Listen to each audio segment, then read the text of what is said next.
Hello, everybody, and welcome to our class here this evening. This is NCSA Scholarship 101.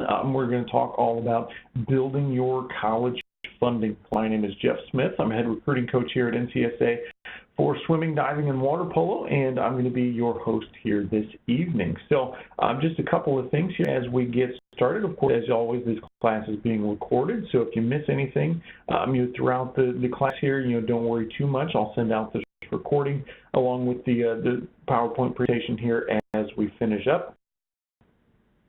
Information to go over as much as you need to. So one other thing, if you have any questions throughout the class, please feel free to go ahead and enter those into the chat box feature that you see there located on your screen. So it could actually, just to test it out, make sure everything's going okay here, let's just go ahead and enter into that chat box there what your sport and graduation year is. Just want to see who all we have in here tonight. So again, just enter in your sport and graduation year, and we are going to get started here. Looks like we have a couple of folks that just dialed in, so we're going to wait just a few seconds here before we jump right into everything. But again, just to test things out here real quick, just go ahead and enter in sport and graduation year to that chat box for me. A couple of track, football, all right, very nice, very nice. Okay, so guys, so we're going to jump right in here today to our class, and what we're going to start off with is just some of the things that we want to make sure that you guys understand about college funding. And the biggest thing is that the majority of collegiate student athletes are not on full ride scholarships. Okay, they are not on full ride athletic scholarships. So the only time that you will see the true full ride athletic scholarships is going to be at the Division I level, of course, for men's football and basketball, along with women's basketball, and then volleyball. Every other sport is what we call an equivalency sport. So they have the equivalent of a certain amount of scholarships to spread out throughout their roster. That is usually going to be less than one full scholarship per person in most cases. So average amounts of scholarships you can see there divided up among the different divisions here. The average for Division I, we're looking at about about $15,000 or so. Division II, we're looking at about a little over $6,000. Of course, Division III does not offer athletic scholarships, so that is a zero there across the board. And now the big number is that across all of the different divisions that offer athletic scholarships, NCSA student athletes average about $16,700. So a little bit above the average there for Division I, and certainly better for those particular divisions outside of that as well. So what that essentially means, though, is that I'm sure you guys know as we look at it here that there's not a whole lot of schools out there that you can go to for free on a just a $16,700 scholarship. Okay, so what we're going to be talking about here tonight is how you guys as families can be prepared to create a full college funding plan. Okay, so how to ask the coaches the right questions about it, how to understand your budget, and also how to start planning now, whether you're a senior, a freshman, or anywhere in between. There are some steps that you can be taking right now to go through this plan. So how to build a college funding plan. Now we're going to talk about each one of these here in detail, but we have them specifically laid out here in a little bit of a visual reference for you in a pyramid. So we're going to go through athletic scholarships, merit scholarships, academics, based scholarships. We're going to talk about some outside scholarships, and then also financial aid. And now the reason, guys, that they are arranged specifically the way that they are is that typically this is going to be the order of the size of these scholarships. Okay, now it's not necessarily a one-size-fits-all. Your situation may end up a little bit different than this, but by and large, this is what the average student athlete's total scholarship package will looking like. Okay, So, we're going to look at a combination of, all 5 of these different elements, and, specifically in, just about that order there, for size. So, of course, we're going to start off with athletic scholarships. That's one that you guys are probably all familiar with. Typically, an athletic scholarship is a 1-year scholarship that is renewable over the course of 4 years. So, there are some schools that are, starting to move towards a 4-year guaranteed scholarship. There is some legislation, within the NCAA that is, moving that direction, in order to make it a 4-year guarantee. Regardless, of any, sort of situations there, but it is not the full case just yet. So at this point, athletic scholarships can be taken away, for some reasons. Now, if you're on a partial athletic scholarship, which, for the most part, that's what we're going to be talking about here, the amount of that can actually change, in each year. Coaches can decide to give you a little bit more money, or potentially they can take a little bit away as well. It's basically completely up to the coach's discretion, as far as that is concerned. Now, one good thing about them is that they cannot be taken away due to an injury. Okay, so they are always going to be guaranteed in that case, along with some help, from the athletic department in terms of some of those expenses and things like that. Now, athletic scholarships can cover a range of items here. They can cover tuition. They come on board.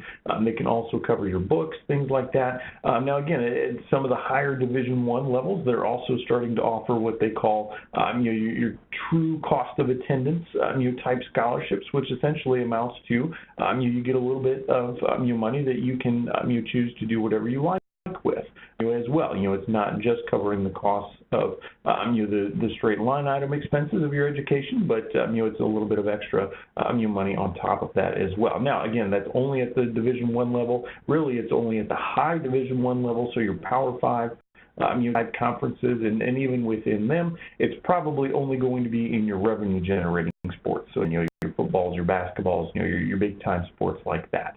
Again, they are working on expanding that opportunity. They are working on getting that to more sports and more levels, but it's just simply not there yet.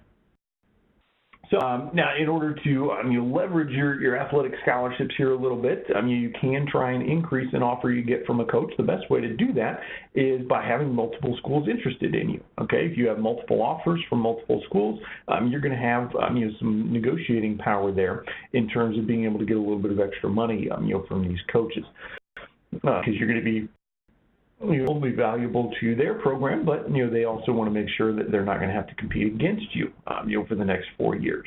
Especially if they're going up against a rival school, another in-conference school, things like that.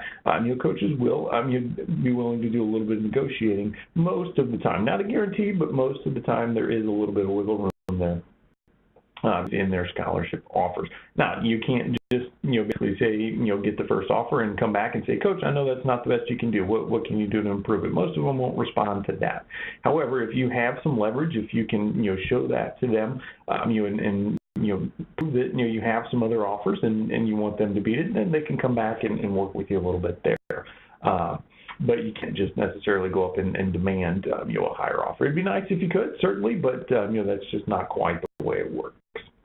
The next level of scholarships here that we're going to talk about is your merit scholarships. Now, these are going to be institutional scholarships, so it's coming from the school itself. And the school can determine what exactly the criteria is for these particular scholarships. Now, there's going to be some generally similar ones from school to school. However, every school is at their own discretion in terms of how many of these scholarships they choose to give out, what the dollar amounts are, what the qualifications are for them. You can see some examples of some different merit scholarships listed there on your screen. You can get some based on your parents being alumni. Maybe you get it because you're studying a particular degree. Things like that. Maybe you have some family that is associated with the university. There can be some other things. There's a wide variety here. Schools can come up with these in a way that they have the money to be able to do so. Essentially, if you get money from a donor, they can decide how they want that scholarship money to be given out. So they have some discretion there. So the big thing with these is, you can usually get some information about these from the admission website, from the school, but it's also a really good conversation to have with coaches, about just what types of scholarships or what type of scholarships are available, and then also, which of those maybe, some current or former players able to, earn, and which ones the coach thinks that you may be, a good fit for as well. They're not going to advertise all of these different scholarships. They may be ones that you have to do a little bit of extra legwork to find or to apply for, and the coach is really going to help you out, with that as well. So, any type of non-athletic scholarship, it's okay to have a conversation with the coach about that just about any time throughout your recruiting process. Now, certainly you want them to make the first move with your athletic money, but for everything else, ask a bunch of questions to that coach. They're going to be able to help you out in a lot of different ways.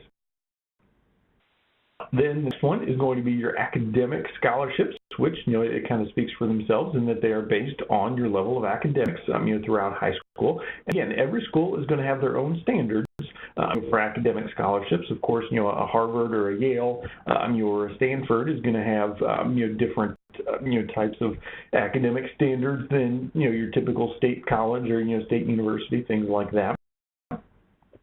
Again, you want to see what the average incoming scores and GPAs are, at that school. You want to see typically what it takes to get admitted, what the higher percentiles are, and everything like that. And that's going to be an idea of what it may take in order to earn some academic scholarship money. Towards the higher end, if you're at or above the average incoming scores, odds are that you're going to get a pretty significant academic scholarship there. Now, there's going to be some schools that will give you a level of academic scholarship no matter what. Basically, as long as you're admitted to the school, you'll get some sort of money, but then they'll kind of gradually step it up from there, in terms of how much you actually get based on your academics. Now, not every school will give everybody money. Some of them you have to meet certain criteria in order to get in, but then there's higher criteria in order to actually get some scholarship money. So again, early on in the process here, ask the coaches about what the requirements are specifically for admission, and then also separately for the different academic scholarships. And then ask them too if there's different levels to the academic scholarships,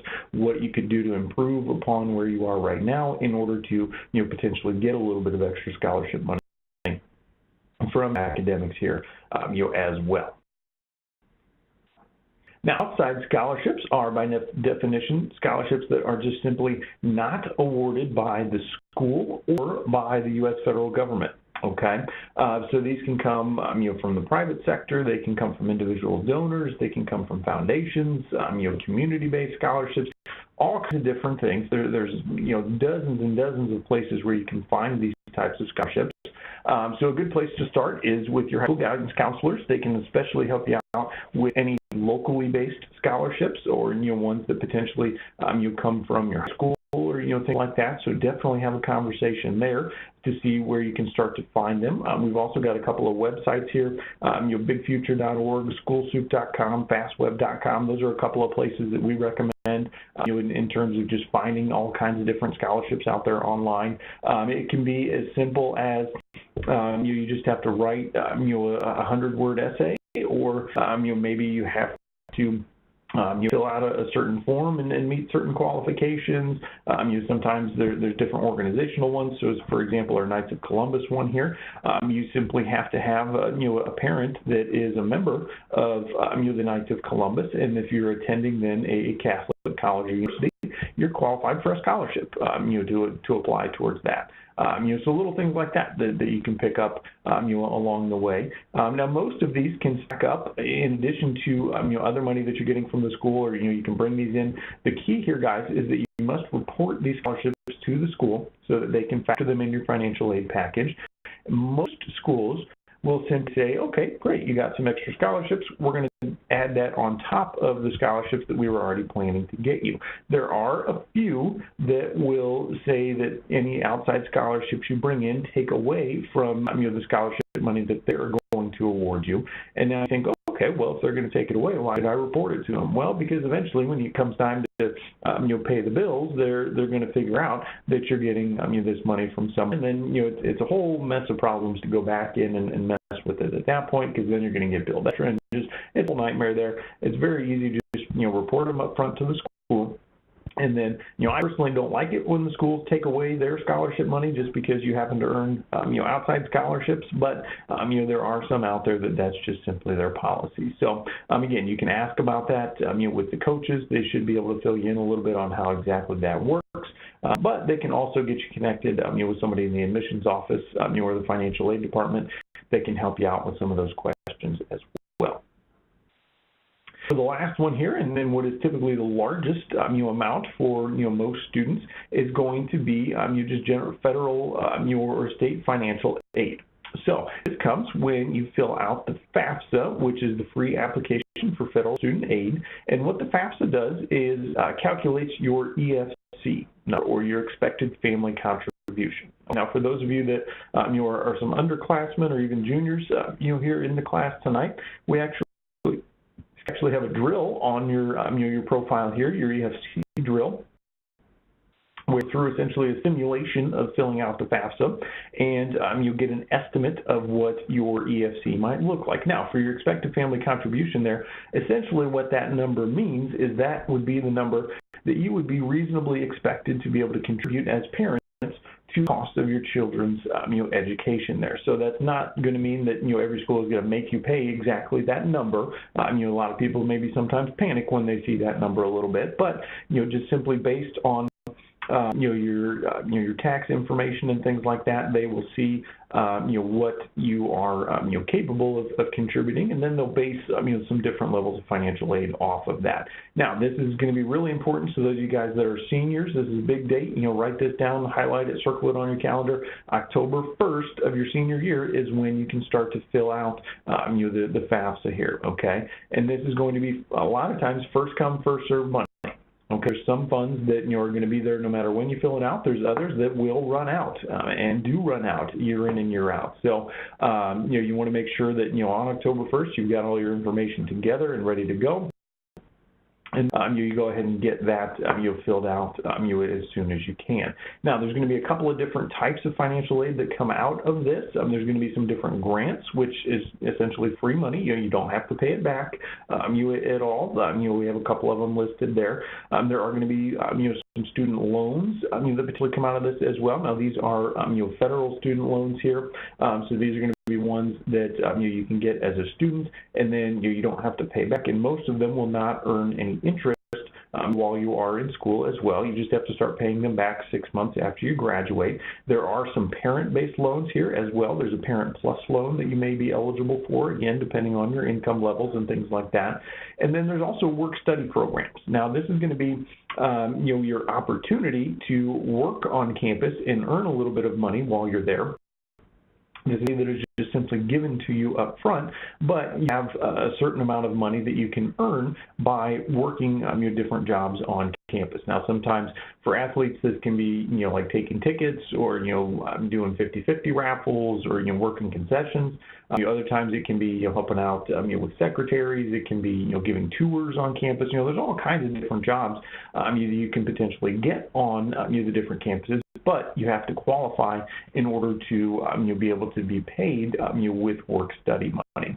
For now, you can contribute it directly towards the cost of your education with that, or you can choose to essentially take it in as a regular paycheck there as well. So you have some different options there. So those are all the different types of your financial aid there. Again, we kind of worked through that pyramid for you. So a couple of the takeaways here that we want to make sure of is that remember, guys, the majority of college student athletes are not on full rides. Okay, so we don't want to go into the process expecting that. It's something that's not necessarily reasonable for a lot of different sports. It just doesn't happen. So we want to work through kind of our financial aid pyramid there to stack up the different types of scholarships and grants and loans and everything like that you can get in order to make sure that we find you some affordable college options. So again, take advantage of the EFC drill that we have within your profile. You can calculate that early on in the process so that we can use that information to help identify some appropriate target schools for you from a financial standpoint. So those of you guys that haven't done that yet, let's plan on taking that here within the next 2 weeks. So mom and dad, all you need to do is you track down your tax information. Now, if you don't have the exact numbers, it's okay. As long as you're in the ballpark, you'll get sort of an estimate there that you can work with. So it's not any information that we're going to share with anybody or anything like that. It's just for our purposes to help you out in terms of finding the right types of schools. Again, talk to coaches early on in the process about the different types of financial aids and the different costs associated with the school. Again, we want that to kind of make the first move in terms of athletic scholarships. Everything else, it's fair game to talk about because it's essentially out of their control, and it has nothing to do with your athletic talents. Okay, so you can certainly ask them about the academic scholarships, about the merit scholarships, typical costs of tuition, things like that. And then, of course, at the end of the day, once we are working thoroughly through the entire process, the more schools that you're talking to, the more offers that you have on the table, the more leverage that you will have in order to potentially increase the amount of aid that you are receiving from these schools. Okay, so thank you guys for attending our class here tonight. Again, like I said, we're going to send out this recording here shortly. So if you missed anything, if you want to go back and read it again, or hear it again, certainly you'll have the ability to do so here in a little bit. Now, I'm going to stick around here for a couple of minutes and answer any questions that you guys have specifically about this. So if you do have some questions, feel free to just go ahead and type them into the chat box here, and I will try and answer them as best I can. So if you don't have any questions, feel free to go ahead and log off as the class has concluded. So if you have any questions, just throw them into the chat box there, and we will try to answer those.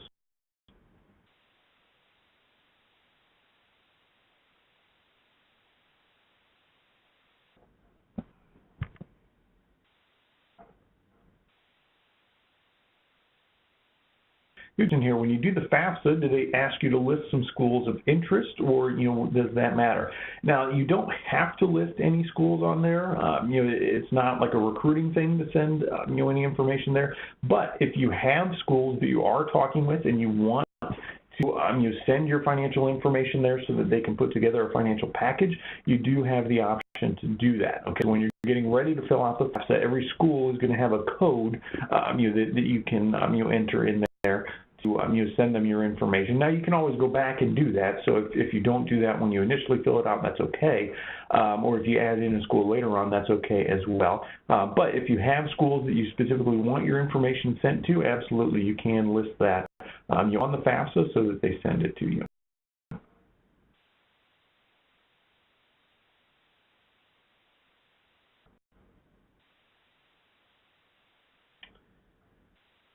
Reporting your scholarships, basically any outside scholarships that you get, so anything that's not from the school or from the government, you just have to report to that school so they can factor that into your financial aid package.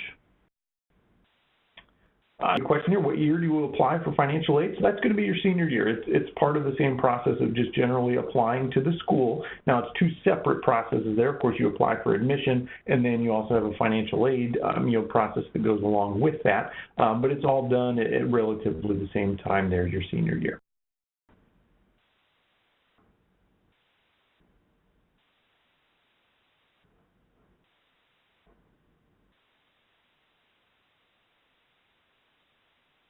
Any issues with the EFC drill there? If you do have some issues or you have some questions as we go along, just call into our recruiting coach team. They're going to be the ones that can get you taken care of there. If it's an issue that they can't resolve, certainly they'll get our tech support team on it. So, try and call in and see if you can get that worked out again. If you're still having any issues, talk with your head recruiting coach as well.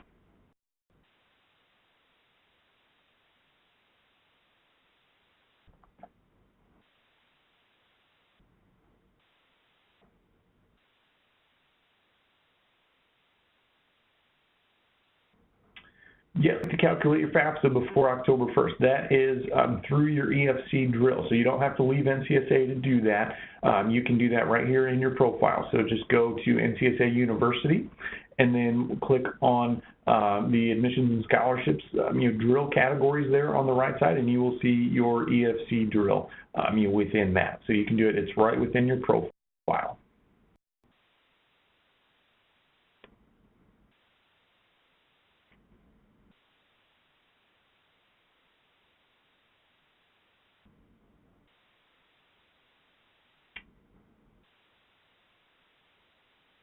question here. So asking coaches about these scholarships once they say that you're interested or they're interested in joining your team, yes, that's typically when you're going to start to have that sort of conversation. You don't want to just lead with, financial questions right as you're getting introduced to the coach. So, have a little bit of back and forth. You make sure they know who you are and that you're interested in their school and that they have at least some level of interest in you.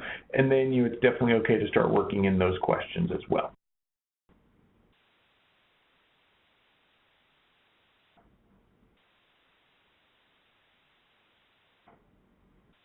When that discussion start? It doesn't have to start on official visits. I mean, certainly that will be a topic of conversation on an official visit, absolutely. But you can definitely start talking about that beforehand. You can even start talking about it, even as a sophomore or a junior potentially, to see what types of scholarships they have. Now, it get very detailed and specific to you until, you're a senior, until maybe you're at an official visit level. Probably not. It'll be a little bit more general information, but that information will still be, specific to that school. So it's good to ask those questions early on. Again, as long as it's not just directly asking the coach for an athletic scholarship, you can really start asking these types of financial questions, as soon as you start, talking with the coach. Once you've got a conversation going, you can start asking these questions.